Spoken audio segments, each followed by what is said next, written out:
Hello and welcome to Chahal academy. आज हम लोग जुड़े हैं लेक्चर नंबर 12 जहां पे हम पढ़ रहे हैं decoding ancient history NCERT and R S Sharma. आज हम लोग बात करने जा रहे हैं फॉरेनर डायनेस्टीज जो भारत के अंदर आई और जिन्होंने भारत की रीजनल डायनेस्टीज को बहुत ज़्यादा नुकसान पहुंचाया। आखिर कौन सी वो डायनेस्टीज थी जो भारत के अंदर बाहर से आई और फिर उनके काफ़ी सारे कन्फ्लिक्ट इंडिया की रीजनल डायनेस्टीज के साथ होते रहे।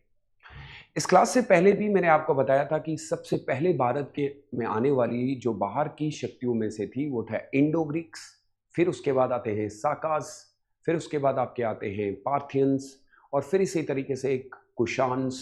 ये एक टाइम पीरियड चलता रहा। आखिर सवाल ये बनता है कि आखिर वो किस लिए आते थे, क्या रीज़न था उनका। और आज हम पहले ही बात करेंगे एक एक डायनेस्टी की और देखेंगे कि इन डायनेस्टीज़ का मकसद क्या आने का था। यूपीएससी प्रीलिम्स और मेंस एग्जामिनेशन में जब हम इन लोगों को पढ़ते हैं तो ये आर्ट एंड कल्चर के लिए हमारे लिए बहुत ज़्यादा इंपॉर्टेंट है। मुझे उम्मीद है कि आप क्लास 12 की एनसीईआरटी और आर एस शर्मा में इनको बहुत बारीकी से पढ़ेंगे जब हम बात करते हैं गंधार और माथुरा स्कूल ऑफ आर्ट। ये शुरू करते हैं। आज हम शुरू करेंगे कि इंडो ग्रीक्स जिन्होंने भारत के अंदर सोने के सिक्कों की भी शुरुआत की, मूर्तियों की भी शुरुआत की, आखिर क्या रीज़न था जो वो इंडिया में आए और आते ही क्यों उनको पुष्यमित्र शुंगा से हार का सामना करना पड़ा। मैं आपको बता चुका हूं कि पुष्यमित्र शुंगा जो कि मौर्यन डायनेस्टी के बाद रूलर बने, उनकी पहली लड़ाई भी इंडो ग्रीक्स लोगों के साथ हुई, लेकिन उन्होंने किसी तरीके से पाटलिपुत्र एरिया को बहुत अच्छे से अपनी आर्मी के थ्रू, सपोर्ट करने के थ्रू किसी तरीके से प्रोटेक्ट कर लिया। लेकिन बाद में उनके डिक्लाइन के बाद इंडो ग्रीक्स को एक मौका मिलता है, वो इंडिया में आए और रिलीजन की परिभाषा को यूज़ किया। अगर आप देखेंगे तो ये इंडो ग्रीक्स के सिक्के आपको देखने को मिलेंगे। ये फर्स्ट रूलर इंडिया के हैं जिन्होंने गोल्ड कॉइन्स की शुरुआत की और दो अलग अलग लैंग्वेज में देते थे, यानी कि ग्रीक और ख्रिस्ती। इसके अलावा भी इनकी कंट्रीब्यूशन बहुत ज़्यादा रही है। अगर आप देखेंगे तो ये है आपका ग्रीको बैक्टीरियन किंगडम, यहाँ पे है आपका यूजी किंगडम, ये आपके सेथियन, पार्थियंस, ये सारे अब इंडिया की ओर मूव होना चाहते हैं। ये एक नोमिडिक ट्राइब है। ये जगह जहाँ पे मैं आपको बता रहा हूँ, इस किंगडम को एंशिएंट नेम है, ये एरिया जो साउथ ऑफ ऑक्सेस रिवर और नॉर्थन वेस्टर्न हिंदकुश माउंटेन्स है उस एरिया को ये नाम दिया गया है। उस समय लड़ाई ये थी कि ग्रेट वॉल ऑफ चाइना बन गई और ग्रेट वॉल ऑफ चाइना की वजह से अब लोग ये चाइना के साइड से मूव नहीं कर पा रहे थे और अपने डिमांड्स को फुलफिल करने के लिए उस समय के क्युन शिंग हुंगसंग ने सबसे पहले चाइना की एक ग्रेट वॉल ऑफ चाइना बनाई और अपने एरिया को प्रोटेक्ट कर दिया। उसके बाद डेमेट्रस जो है वो भारत में आते हैं और ऑक्यूपाई आपका करते हैं नॉर्दर्न वेस्ट रीजन और इस रीजन से made Taxila as is capital और वहां से अपने दो बहुत ही प्रोमिनेंट गवर्नर्स को भारत की ओर भेजते हैं, एक एपोलोडोटस और दूसरा मनिंदर। इन दोनों को यह काम दिया गया था कि आप भारत में जाइए, एक्सपेंशन करिए और ज्यादा से ज्यादा एरियाज को कंट्रोल करना है।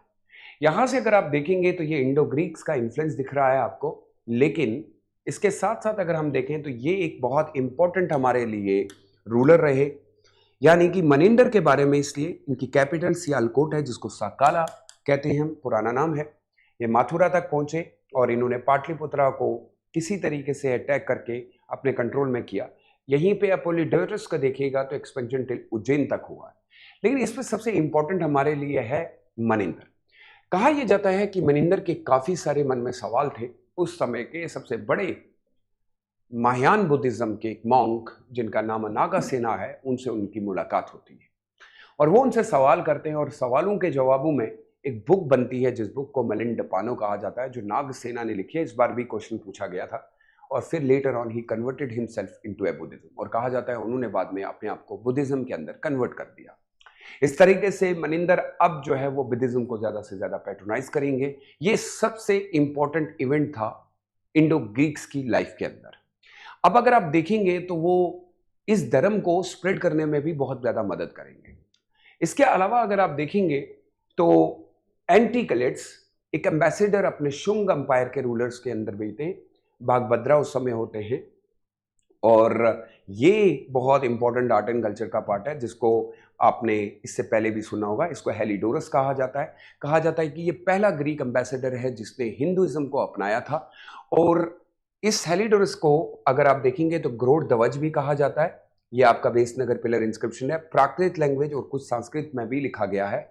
और इसमें हेलिडोरस पिलर पे in honour of the god Vasudev Krishna, तो ये क्लियर हो जाता है कि उस समय ग्रीक के रूलर्स ने बुद्धिज्म को भी अपनाया है और हिंदुइज्म को भी अपनाया है। एक सवाल है, उम्मीद है कि आप इसका जवाब मुझे दे पाएंगे। क्वेश्चन पूछा गया था, इवन दो एक फेमस शो आता है कौन बनेगा करोड़पति में। सवाल था, locally called the Kham Baba, the pillar build by the Greek ambassador Heliodorus is Besnagar is near Vidisha is known by which of other name? Kirti Stambh, Dhwaj स्तंभ, अरुण स्तंभ और ग्रोड़ ध्वज स्तंभ। उम्मीद है कि आप इसका आंसर मुझे नीचे कमेंट बॉक्स में जरूर देंगे। इसके अलावा अगर आप देखेंगे तो गिंडो ग्रीक्स के बाद भारत के अंदर दूसरी डायनेस्टी आने वाली थी, वो थी आपकी साकास। और आप सब जानते हैं कि साकास का एरा जो है वो अलग अलग डायरेक्शंस में फैला, लेकिन साकास के रूल में ज्यादातर क्षत्रपास और महाक्षत्रपाओं का रूल हुआ। यानी ये अपने गवर्नर्स को आगे भेजते थे और इन गवर्नर्स के थ्रू ही रूल करने की कोशिश करते थे। यानी कि क्षत्रपास कहा जाता है गवर्नर को, महाक्षत्रपास कहा जाता है ग्रेट गवर्नर्स को। इनका मेनली लड़ाइयां जो रही हैं वो सतवाहन डायनेस्टीज के साथ, जो इससे पहले की क्लास मैंने बताई, और इनकी जीत भी हुई क्योंकि ये अच्छे खासे एरियाज पे रूल करते थे। वैसे ऐसा कहना थोड़ा सा गलत हो जाएगा कि साका पूरी तरीके से इंडिया में कामयाब हुए, इनका एक बहुत बड़ा आर्ट में भी कंट्रीब्यूशन है, बट जो इनकी एक लीनेज थी जो वेस्टर्न क्षत्रपा का रीजन है वो बहुत ज़्यादा फ्लोरिश हुआ। इसके अलावा अगर आप देखेंगे तो इनके द्वारा बहुत अच्छा आर्ट किया गया है। सेथियन डिस्ट्रॉय द ग्रीक पावर, इनको सेथियंस भी कहा गया है, और इन्होंने इंडो ग्रीक्स को ख़त्म किया।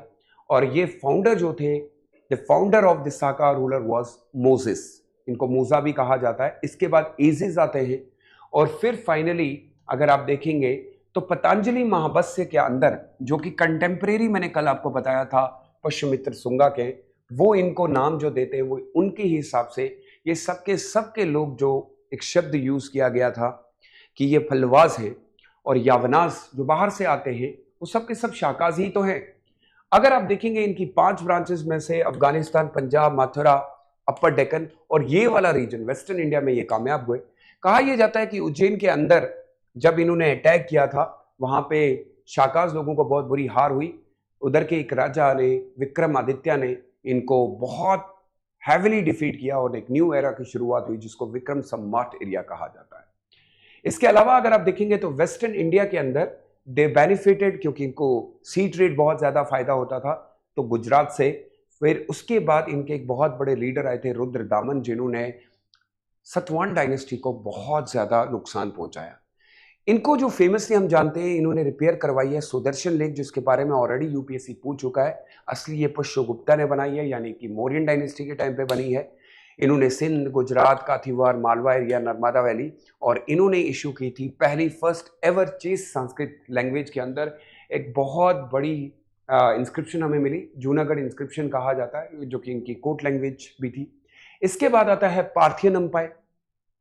अब आप ये समझ लीजिए कि पार्थियन अंपायर्स और आपके सेथियंस जो लोग हैं उन्होंने मिलकर रूल किया है, यानी ये दोनों कंटेम्परेरी। लेकिन इनका उतना बड़ा कोई इम्पैक्ट हमें इंडिया में देखने को नहीं मिला। लेकिन जिस चीज़ के लिए ये जाने जाते हैं वो है क्रिश्चियनिटी। कहा यह जाता है कि इनके समय में भारत के अंदर क्रिश्चियनिटी आना शुरू हो गई। उसके अलावा ज़ोरिस्ट्रियंस के बारे में भी कहा जाता है, बट एज ऑफ नाउ हम लोगों को कोई खास इम्पैक्ट तो नहीं देखने को मिला। टुवर्ड फर्स्ट सेंचुरी पार्थियंस का एक पावर आना शुरू हो गया। अब अगर आप देखेंगे, देखिए इधर आपके सेथियंस हैं, इधर आपके पार्थियंस हैं, तो ये दोनों मिलकर रूल कर रहे हैं।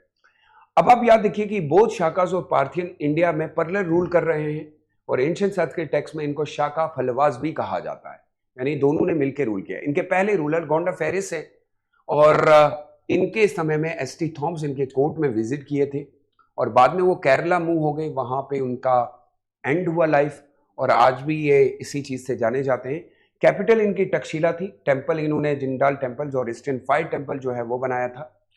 सो होपफुली आपने देखा कि विद इन नो टाइम सी, तभी मैंने आपको कहा कि क्या चीजें आपके लिए इंपॉर्टेंट है, वो बहुत जरूरी होता है।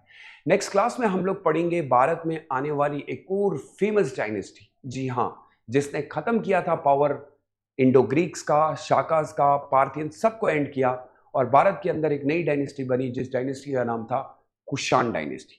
अगली क्लास में जानने की कोशिश करेंगे कि आखिर कनिष्का का पावर इतना पावरफुल कैसे बना, किस तरीके से उन्होंने रूल किया और कैसे फोर्थ बुद्धिस्ट काउंसिल को भी उन्होंने ही करवाया था। सो ये सारी जानेंगे हम लोग नेक्स्ट क्लास में। Till then take good care of yourself, stay safe and stay blessed. Bye bye.